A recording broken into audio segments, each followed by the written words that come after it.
It's preparing.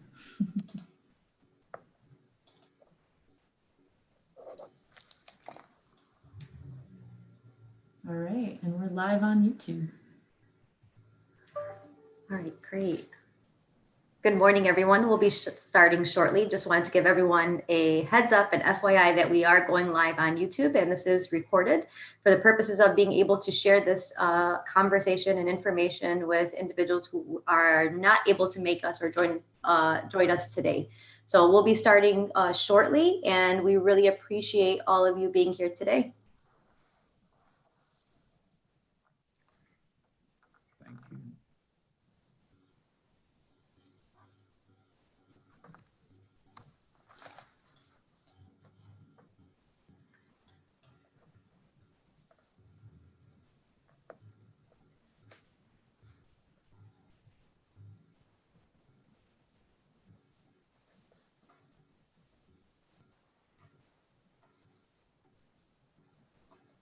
Okay, good morning, everyone. I'd like to introduce myself. My name is Zainab Hussein, Deputy Chief of Staff here at the Department of State.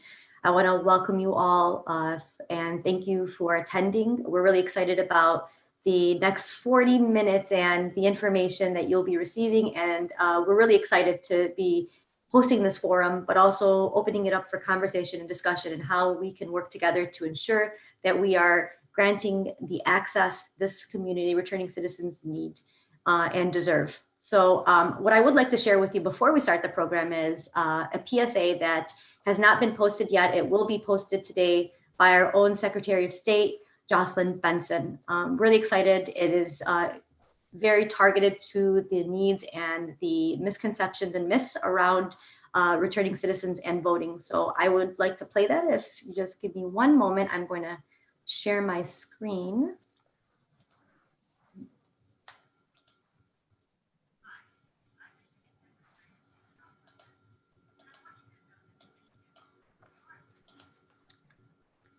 Apologize, I don't think my screen is shared.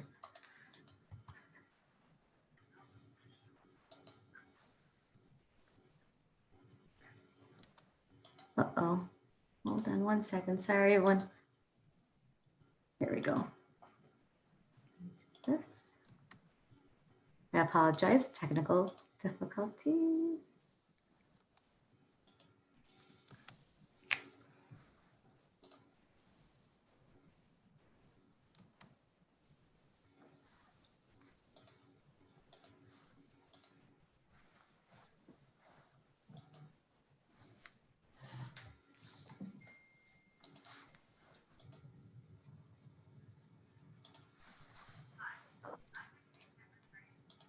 I could hear it. Let me just give you 1 second to share the screen. I promise it worked when me and Irina did a test run. Let's do this here. There it is. All right. Uh-oh.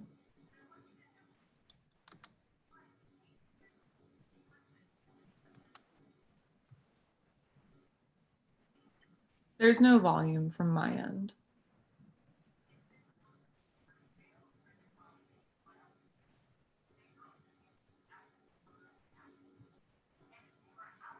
Yeah, we can't hear it, Zainab.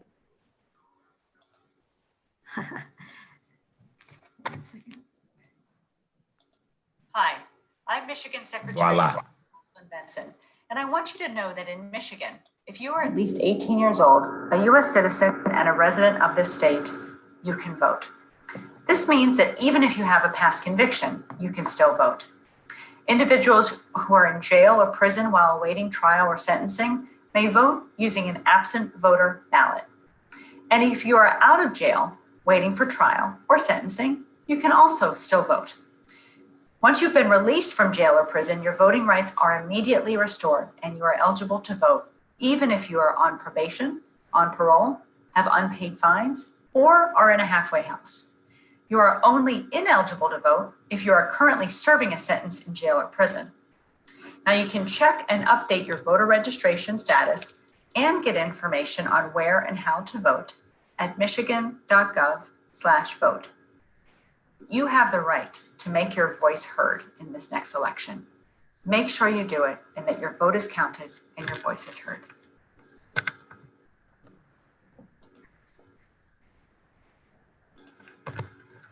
Okay.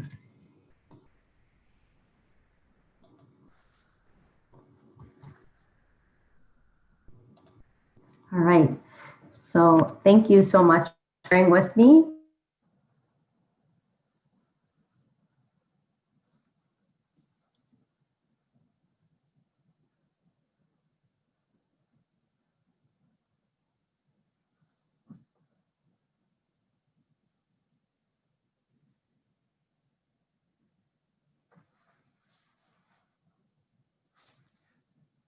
You're muted.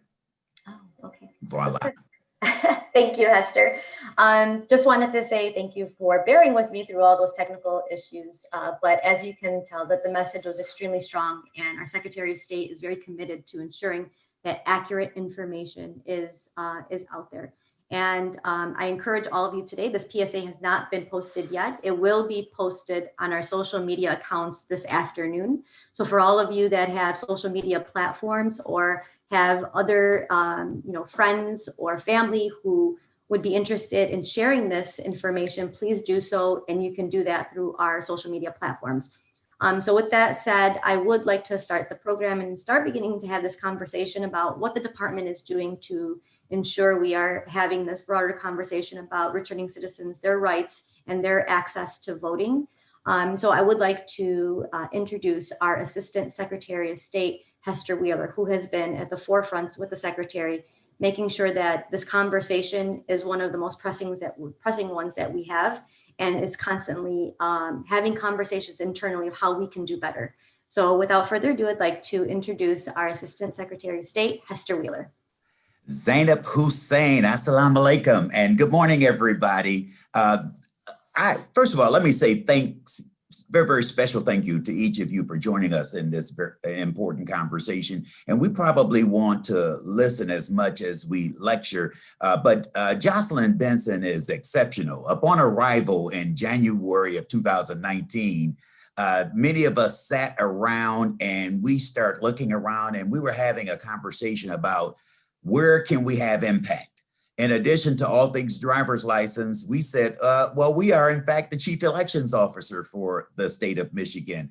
So we want to improve the customer service experience in our Secretary of State branches, and we want to impact driver's licenses as much as humanly possible. But we also want to use our political power, and we want all of the citizens of our great state to use our political power.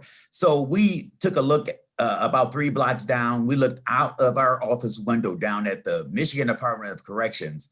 And we said, you know what, we've never really had a relationship with those folk. And Sally Marsh and Irina Kofis and Bilal Hamoud, all of them are on this call in addition to Zainab. We were just having conversations. Why don't we talk to them? We found out some 8,000 to 9,000 people return home from Michigan prisons every year.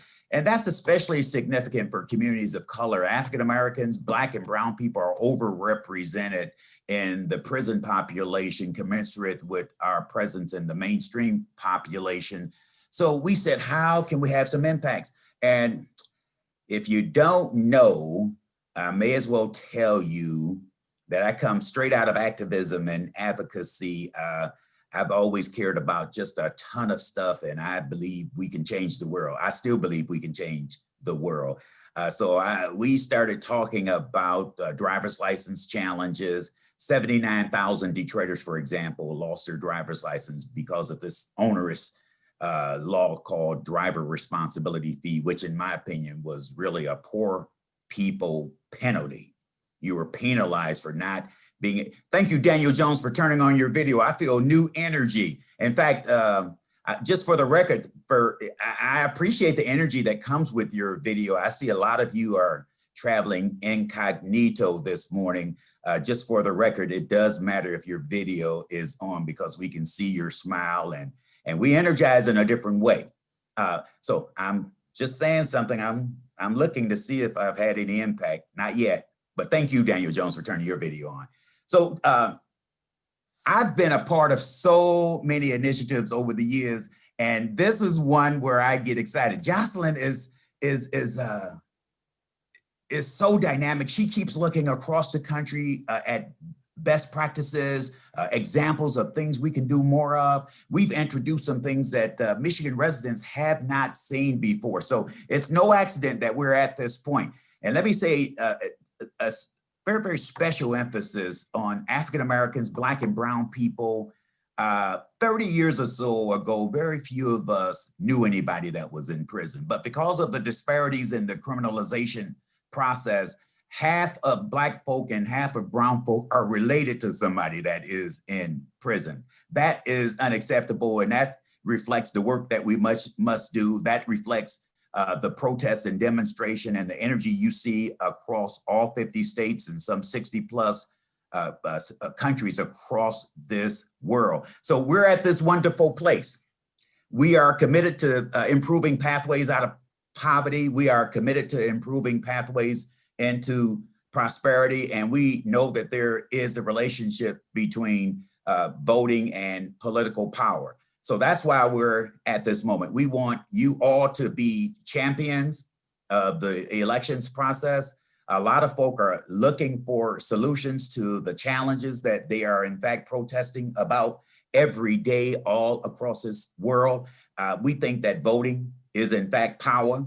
So I'm pleased to announce that we have crafted a relationship with the Michigan Department of Corrections where when you leave, Sally Marsh is going, she's just an excellent project manager. Oh my God, if you want to get it done, give it to Sally and she will make sense out of it.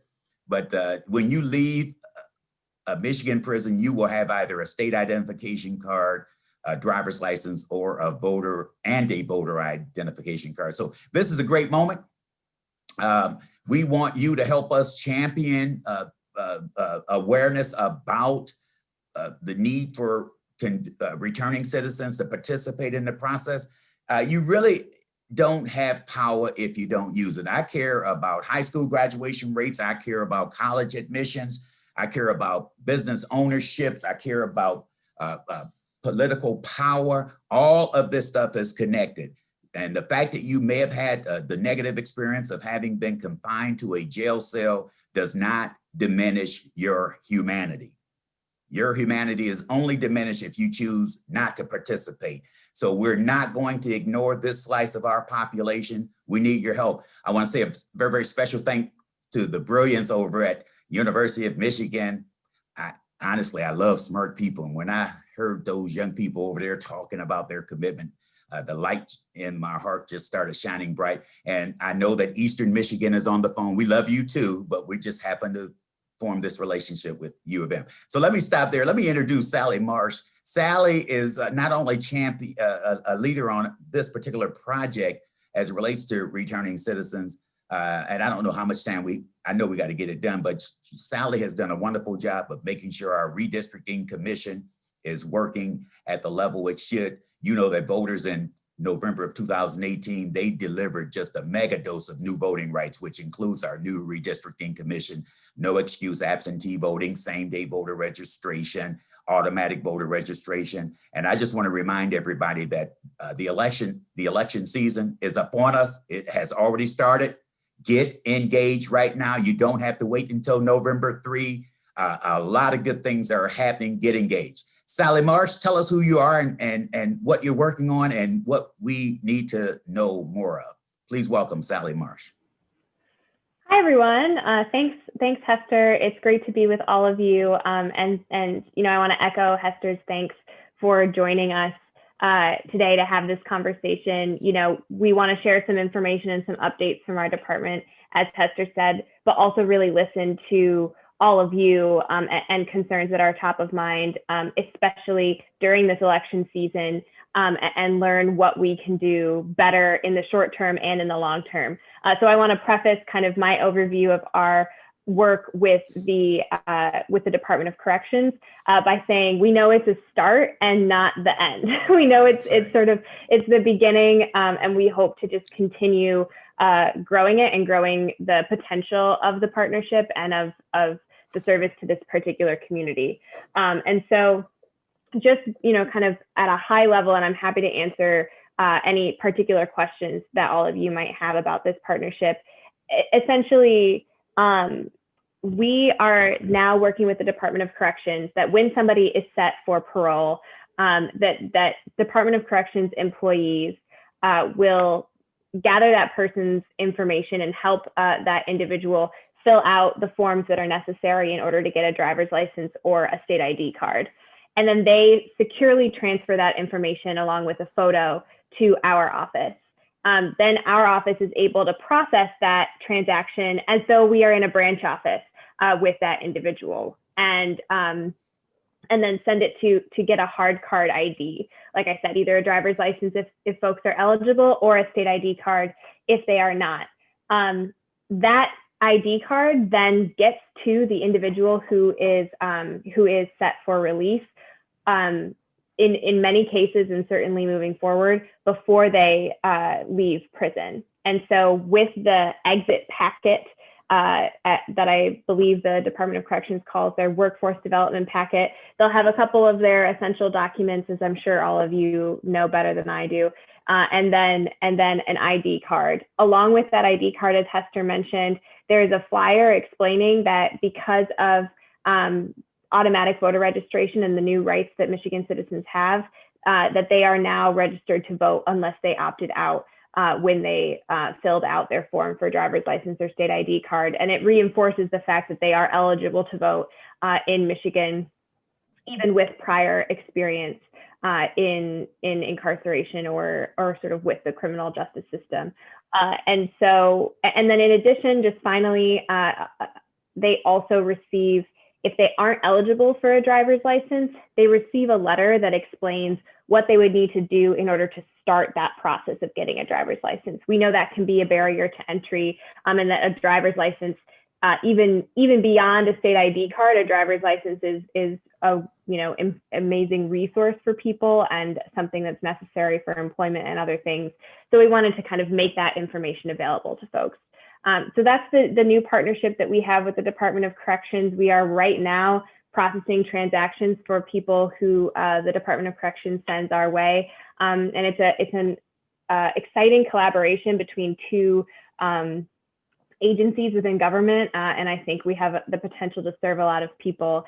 That said, I think what's so important on this call, just to emphasize again what Assistant Secretary of State Wheeler said, is that we know that a lot of people who didn't have the opportunity to participate in this program because it didn't exist when they were leaving prison. And so we want to make sure that everybody in this community, to the extent possible, has the information in the short term about their voting rights, and then of course in the long term, potentially even with IDs and driver's licenses, so that they can fully access their rights as citizens. So thanks, everyone. Thanks, Sally. Thanks, Sally. So I think one of the important things to mention again is, the work internally through the department has been nonstop and trying to really think outside of the box and, really identifying the fact that we know what we know, but you all know much better than we do what we can do better. And I think to just echo Sally's, comments about we're here to listen. And one of the things that we try to do is, at least in the meantime, be able to identify some of the barriers that we knew that were out there based on conversations that we were having.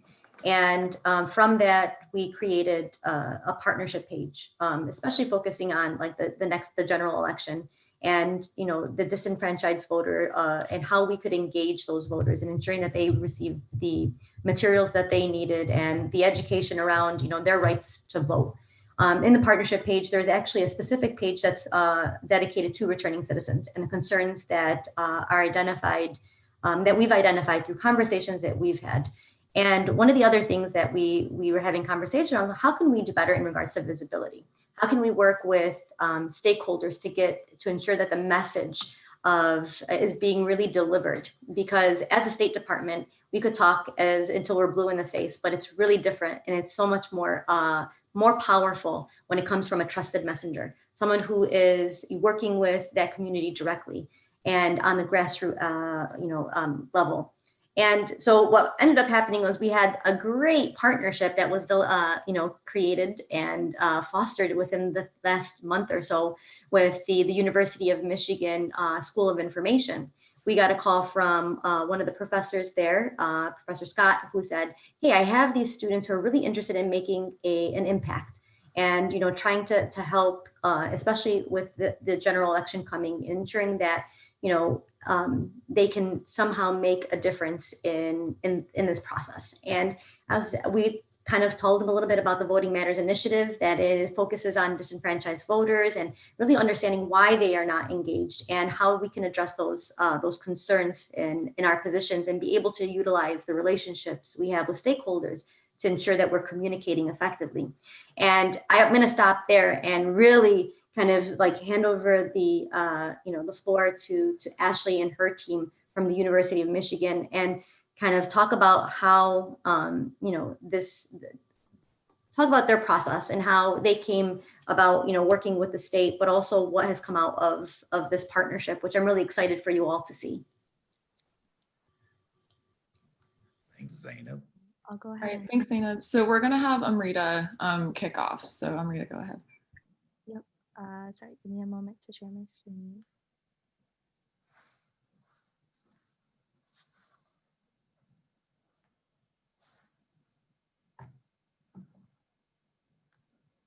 Can you all see my screen? Okay, sounds good. Okay, so hi everyone. My name is Amrita Das, and I am here with my team, Ashley Hampton and Matthew Garvin.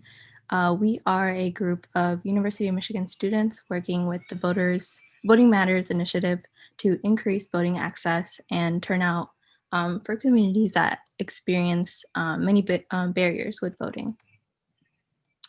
Right now, we are focusing on the returning citizen population because of the misconceptions, apathy, and confusion that may impact their participation. So therefore, we are trying to find some new and innovative interventions while partnering with outside organizations and community leaders to provide information and resources to improve access to voting and voter turnout. We conducted some research, and this includes articles, listening sessions, and interviews. Articles were utilized as external resources to help us understand the issue. They would provide more context information for us to on returning citizens and voting in general. So I've included some examples for your reference. The purpose of listening sessions are to connect with the public and educate them on their voting rights and Michigan's voting timeline. They also gave some time to answer any questions citizens have about voting. So we participated in these as observers to learn more about the Department of State's efforts. And lastly, we were able to interview individuals who might have more resources, information, and connections relating to the issue through our own individual efforts and referrals. So I've included some examples to reference here as well. So our solution came down to a social media kit, but how did we end up here? We did consider a postcard, but there were already so many initiatives around this, along with the fact that it was costly to do and that the returning citizen population may not have permanent homes for us to reach out to them in this approach. So this also means it's an indirect approach. And while it's a good option to consider, we decided to focus on a social media toolkit instead. We also considered text banking, but we realized that with the amount of text banking going on, that it may seem like spam and the already held mistrust in the community, or with it, this may not have been a good option. So then we arrived at a social media kit or toolkit, and we chose this because graphics are easier to understand if made well, and they are a relatively inexpensive option in terms of distribution, and that most adults, 50% or 52%, get their news from Facebook, according to Pew Research. So it's a good foundation to lean on. This is also an indirect approach as well, but the most effective due to the lack of data and information on returning citizens' personal information. So that's some of the reasons why we chose a social media toolkit. So that was a pretty basic understanding of our problem and process. I included a link in the presentation to the toolkit for your convenience, but I'll go ahead and hand it to Ashley to explain what we created. All right, thanks, Amrita. So I'm gonna take a hold of screen share now. Well, can everyone see? Sweet. So just gonna do a quick walkthrough of what we put together. Wanted to highlight the 2 hashtags that we're promoting for the social media toolkit. So the first hashtag, Michigan Plan to Vote, has already been promoted by the Department of State, but we also wanted to incorporate the You Can Vote hashtag to promote positive messaging, really encourage people to get out there and use their voice. So the first section, it's just a suggested post copy specifically for messaging between the dates provided. Other content for the post can be used as well, but we just want to throw out an initial template to get people started. We also incorporated a suggested social media schedule to post. So first one would start on Monday, and that'd be sharing the voting timeline just to make sure people know key dates. And then going on, sharing myths, facts, reminders of deadlines, and then ultimately the last date is just a reminder to get out and vote, be safe if you are voting in person. Also some videos you can share on social media with a link to the Secretary of State for even more videos and information on voting as well as staying safe. Now going on to the post, we primarily focused on Facebook and Instagram and just provided a bunch of images that people can save. So some brief instructions how to save on desktop versus how to save these images on mobile devices. We also included an array of posts. So first of all, we have posts that you would just post by themselves. So these are the timelines, reminders of when to register, when to request your absentee ballot and such. And then ultimately up to election day. These others, we included some other instructions specifically for partners of democracy that wanted to include their logos at the bottom. So we just included some logo placement areas and instructions, as well as 2 post carousels. So this is where you would save a myth and fact, and then also save this final page just so people have more information, michigan.gov/vote, and then another, some more space to include partners of democracy logos if need be. These are also some images that you can share on Facebook or Instagram stories. Just because of the formatting, it's a little longer. You can post them day by day. These are the timeline images that we included, as well as I vote for blank, and the partners of democracy organizations can fill in the blank. So you can really personalize it, have some fun with it, and really show people what you're trying to change. Basically the same thing for Instagram, just the square format instead of Facebook's format. And then you can also click here for any additional tools and graphics. And we also provided resources to contact the Secretary of State, other policies and such. So this toolkit will be located on the Partners of Democracy website in the coming days. And that URL is michigan.gov/SOS. For direct access, Amrita displayed the URL earlier, but I can also post the link in the chat for anyone who wants to access it starting Monday. So, all right, that's our little spiel. Thanks, everybody. Thanks, Ashley. Thanks, team. I do want to say, right? Awesome job. And I think that one of the main concerns for us was to ensure that we always say that the work that you all do is there's a lot of it to do. And I always say that the underpaid, overworked, but the passion is there. And that if we are able to make it as easy as possible for you to lift and to push this information out, we were trying to do that. And that was the rationale behind the toolkit, is to provide you the material that you needed to ensure that you were pushing this information out to your bases, and that you weren't worried about kind of creating something or doing something. Just maybe put your logo on it if you agree with it, and then be able to push it out. So really impressed by the work that the University of Michigan's fellows have really the time and effort putting into this. So thank you so much. A big round of applause for them. Thank you very much. All right, awesome. One of the things that I personally, and I'm sure the secretary does as well, is pride ourselves on the team that we've been able to create here. And Hester had mentioned a few of them, and you met Sally and Hester, of course.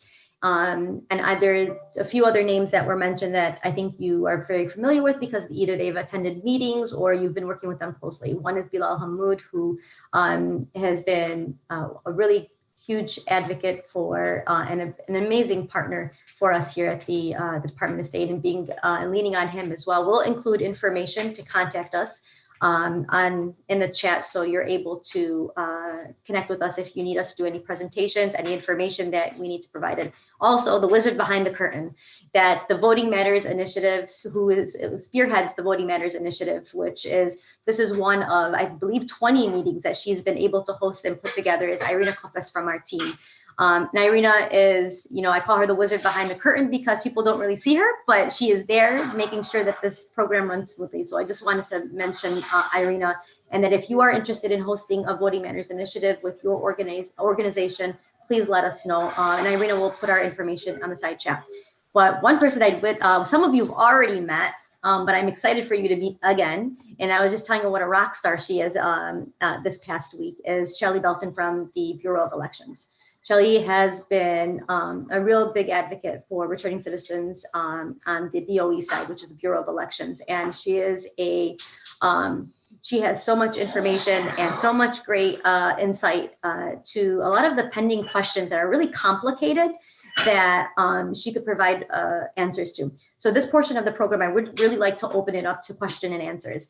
We can start off with Shelley kind of giving a brief overview of some of the questions that she's been getting that are particular to the returning citizens community. But then I would really like to open it up to all of you for questions that you may have, or even comments that we can really take back to the team and ensure that we're constantly, again, as Sally and Hester and the team said, we're constantly listening and ensuring that we're expanding the work that we're doing. So Shelley? Hi, well, I'm very excited to be here. I'm definitely passionate about this initiative. I was born and raised in Detroit, and as a Black woman, you understand a lot of the obstacles that you face. So I take pride in putting all of my effort into finding resources and then creating connections to then extend those resources to anyone that needs them. I've worked in workforce development, finding rapid response services for dislocated workers. I work in the city of Lansing elections, manning the actual precinct on poll day. And now I'm working as the automatic voter registration specialist for the state of Michigan. So that's a lot of partnership with the Secretary of State branches, making sure that automatic voter registration process is done. But we're also maintaining just standalone voter registration. So you don't have to have a driver license, state ID in order to be able to register to vote. So understanding that that is still an option for people. You don't have to have a static location in order to be able to register to vote. Here in Michigan, we think it's very, very important to have that power, and it isn't tied to if you can afford your driver license or if you can afford a home. It's you have a voice if you are living and breathing, and we want to make sure that you have that option. We're also working with the ERIC initiative. I know Jocelyn, the secretary, has mentioned that before. That is reaching out to anyone that is eligible but unregistered in the state of Michigan. They may not know that they're eligible, but we took that extra step this year and partners with other states to make sure that you knew that you have that option. So we have a lot of different efforts out there because we know voting is very important. With that, I have my foot in a lot of different pots. I always love coming to make sure I can share that information. There are a lot of misconceptions, there are a lot of disinformation out there right now. So if I can be there to support it, that's what I'm here for. If I don't have the answer now, I will put my email in there and I will find it for you. So there's always that. And at this point, if you have any questions, go ahead. Awesome, good. Thank you, Shelley Belton. So we're at Q&A now. Questions? And let me say, as we look for any Wave your hand or just jump in, feel free. Thank you. Western's on the call also, Western Michigan. They made sure to remind me that they too are on this call. So we want to openly and publicly acknowledge Western Michigan University and Eastern Michigan. They've yet to turn their video on, but we're calling them out anyway. But Matthew, Ashley, and Amrita, I believe the best way to predict the future, and every time I meet young people like you and feel the benefit of your energy and your passion, my faith in tomorrow is renewed. So thank you so very much for just thinking the way you think and caring about this particular issue. You guys have just highlighted a ton of resources. All of us should take 1 or 2 or 3 of those resources and start posting it on your social media pages. All of us know 10 or 12 or 14 or 20 people that probably would benefit from a conversation like this. All of us. So, and all of us, in fact, are trusted messengers. You don't need to wait for somebody else to tell this story. You have some extra responsibility to tell this story yourself. So that's why we need you on this call. And for those of you who might be returning citizens, you are not off the hook. I think Zainab sort of described the fact that this Voting Matters initiative is the result of research.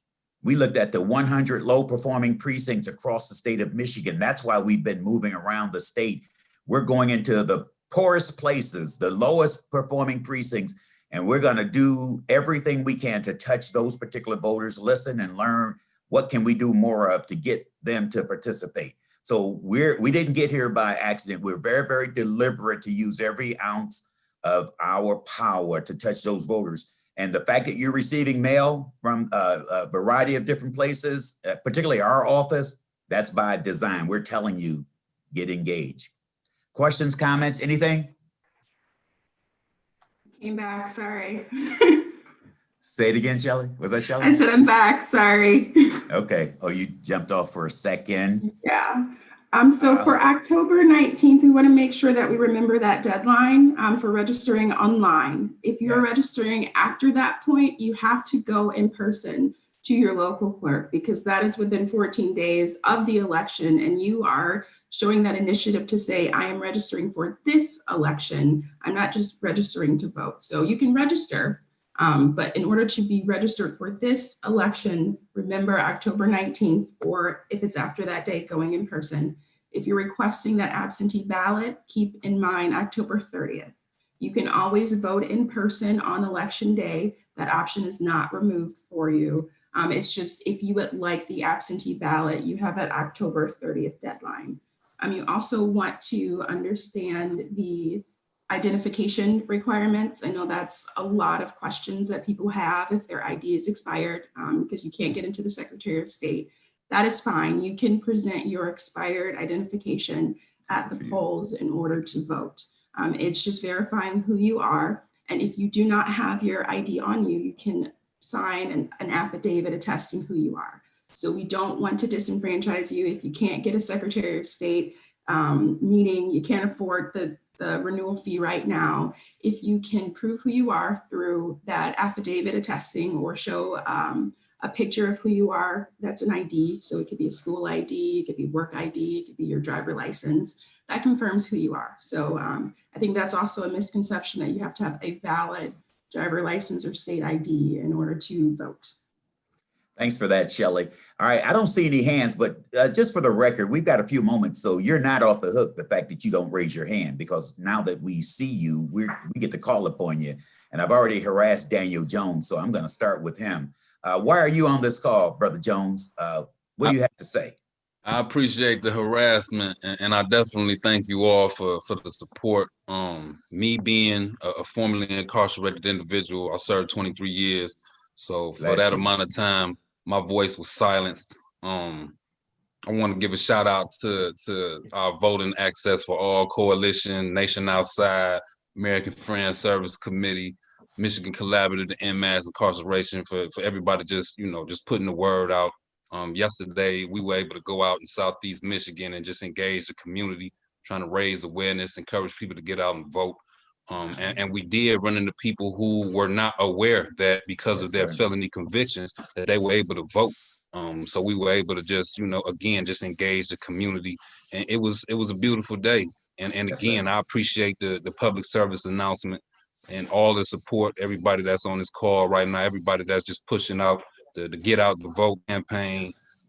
Whatever it is, whatever means that you're using to connect with people and push out the word to encourage them to vote, definitely appreciate it. And again, I love your energy, Mr. Wheeler, and I would love to continue to engage with you on campaigns and work with you in these efforts, and would love to invite you to engage with our advocacy efforts. And I definitely appreciate shout out. We're not done with you, so stay tuned. You know how to get Absolutely. Yep. Thank you so very much. Matthew from Michigan. I heard last week when we were preparing, I heard you reference the fact that you needed to get in the street. Did you take a break from your research and your work at Michigan? And why is this issue important to you? No, I didn't take a break from my research, but over the summer over the summer I was working on a project for the Mars Society, and I stepped back from that so that I could focus on activism in my community, with George Floyd protests and Black Lives Matter. Yes, sir. Go right ahead. So most of my research is focused on space technologies for NASA. But, as we're expanding out into space, one of my primary focuses is on, improving our society, because we don't want to export those patterns of behavior out into. My man, I heard you loud and clear. Thank you for sharing. Who is Sue Shink? And then I think Carrie actually has her hand up. Carrie, I saw you. Okay, you're next, Carrie. Sorry. Sue, who are you? Hi, I'm Sue Shink. I'm a Washtenaw County Commissioner. Kathy Wyatt invited me to come. And the reason that I'm interested is because I know that our system works better when we have more voices participating. And so I want to do what I can do to help more voices be heard. Thank you so very much. Carrie, I'm sorry. We saw your hand. Go, Carrie. No problem. I was just honored to get to walk yesterday with Danny, who was just telling our story, and E.B. Jordan, who's on the line. And we have a number of us and wanting to go, like Danny said, on the street. And it was really powerful. We first went to a transitional home, and then we stood outside a grocery store for literally in half an hour in the grocery store. We found 3 individuals, handed them a flyer and said, what's your voting plan? And so I can't vote. I got a record. And Danny or EB would just walk right up and just say, oh yeah, man, you can. And, and we just had this little simple infographic, and that was in half an hour. And we talked to plenty of others who didn't have a record. So I just want to say that's what we're going to be aiming to do. And if you want to join us with the Voting Access for All Coalition, I'll put the link in the website here. Maybe I'll add Danny and EB and Demetrius and Kathy and a whole host of folks on our coalition who are on here emails, or maybe just mine. And anyway, and if you want to join us, it's really fun to do together. Excellent. I love your energy too, Mr. Wheeler. Daryl Woods has been talking about you forever. He better be. Yep. You guys can't have Hester. Hester's ours. But you can borrow. And I just feel, and Bilal's been awesome, and Zainab and Shelly. Awesome, good. Thank you. Hester, we're actually wrapping up. I know we're over time. Let me just pick on one more person, Zainab. I see Eamon Murray. I just want to know, who is he, and what's up? What do you have to say? And then we're done. I won't say anything else. My name is Eamon. I'm Ms. Hussein's intern. I work on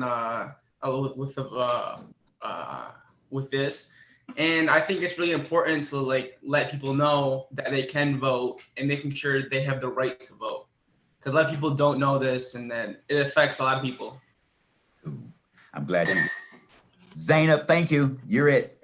Oh no, Hester, you are. Thank you so much. I'm just happy that and that we were able to share you with everyone here today because as everyone mentioned, Hester's energy is contagious, and that's the type of energy that we really want to push out there. And you know, as mentioned before, there's a lot of misconceptions out there. Carrie, you had you know, your first on the ground you know, experience of people thinking that they couldn't vote because of their felonies. Even more important, why we need to push this message out there. We mentioned that the Secretary of State we are launching that video, that PSA this afternoon. Please share it. That's one way we can start getting this message out there. When it comes right straight, like from the, you know, the mouth of the highest ranking, you know, elections officer in the state of Michigan, it's truth. So if that helps, let's push that message out there. The toolkit is made there for you. It is made so that you can put your logo on there and you can push this message out there. It's not about who's owning what right now. It's about ensuring that that message gets out there and that we make this as easy for you to get that message out there, because we know that you guys are working hard and we appreciate it so much. And we just wanted one from today just to give you a window of the passion and the on this side of the screen, and the team, how hard they've been working. So with that said, if there's anything that we can do, if there is anything we can do to make the work that you're doing on the ground with these individuals easier, please let us know. I'm going to let Hester say the final words because I'm sure you guys are done listening to me, and I could listen to Hester all day. Oh, look at you. You've actually, you are just wonderful. So I appreciate the references to my energy, but let me just share with you, in every crisis, there is opportunity. So there are about 8 of us. We call it the Walking Brotherhood, because we're at home, because we're stuck at home working on these Zoom meetings.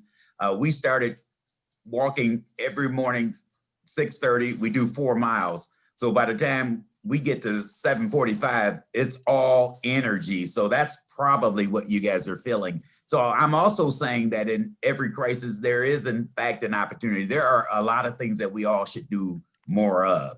So let's go out and touch voters. Let's do what we know is righteous. We're ahead of the curve relevant to where we were 4 years ago. 350% increase in requests for absentee ballots.